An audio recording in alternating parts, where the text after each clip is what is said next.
અને ડરતા નહીં હો, કોઈના પાપથી ડરવાનું નથી,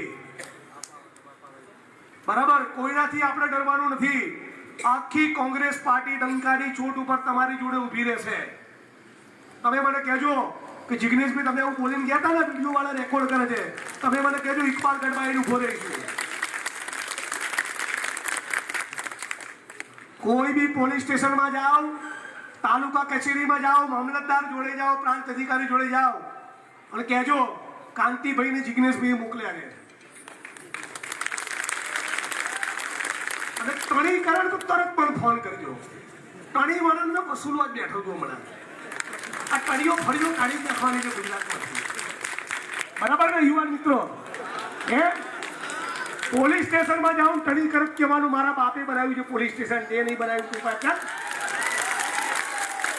ટીડી ઓફિસમાં જાઓ, કલેક્ટર ઓફિસમાં જાઓ, તમને કલેક્ટર ને એસપી બહુ મોટા સાહેબ કશું નહીં, બધા નોકર છે, આપણા નોકર છે. એકલા નહીં જવાનું, ટોળું લઈને જવાનું. આ ભાઈ ઉપર હુમલો થાય અને 5 જણા લઈને પોલીસ સ્ટેશન જવું તો કોઈ ગાંઠે? અને 500 લોકોને લઈને જવું તો પીઆઈ તપાસ મૂકીને આવે, 5000 લોકોને લઈને જવું તો એસપી આવે, અને 50,000ની રેલી કરો તો ગૃહમંત્રીને રેલો આવે. આમ એમ તો આવેલો જ છે, કાલ જવાબ આપીશું. સરકારી નોકરી મળી ગઈ એટલે આપણે સાહેબ બની ગયા, આપણે સફળતા પ્રાપ્ત કરી લીધી, માતા પિતા ગામડે રહે છે, એની ચિંતા હવે આપણે કંઈ કરવી નહીં, એ દિશામાં બી નહીં જતા, એવી બી હું આપ સૌ લોકોને 2 હાથ જોડીને અપીલ કરું છું.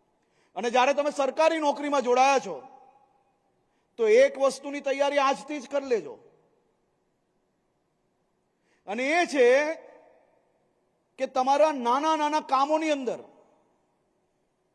તમારા હજારો સાથીઓની વચ્ચે કોઈ એક સાથી જો નાની મોટી ભૂલ કરશે ને તો સોશિયલ મીડિયાના જમાનામાં ચમકવા વાળા લોકો સરકારી કચેરીમાં આવીને એવી હલ્લા ગુલ્લા કરશે.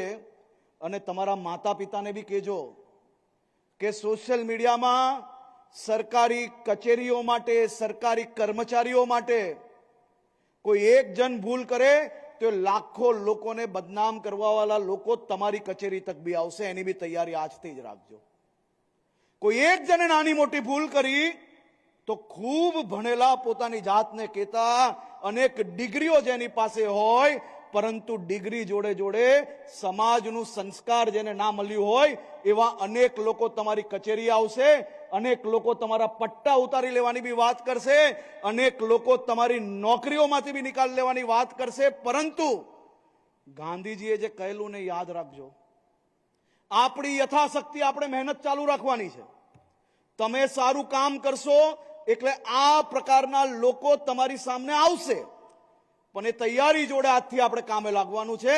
અને એ જે સામે આવેલા લોકો છે તેમાં જનપ્રતિનિધિઓ બી ક્યાંક ક્યાંક આવી શકે છે, તેમનાથી બી ચિંતા કરવાની આપણે જરૂર નથી. હિંમતથી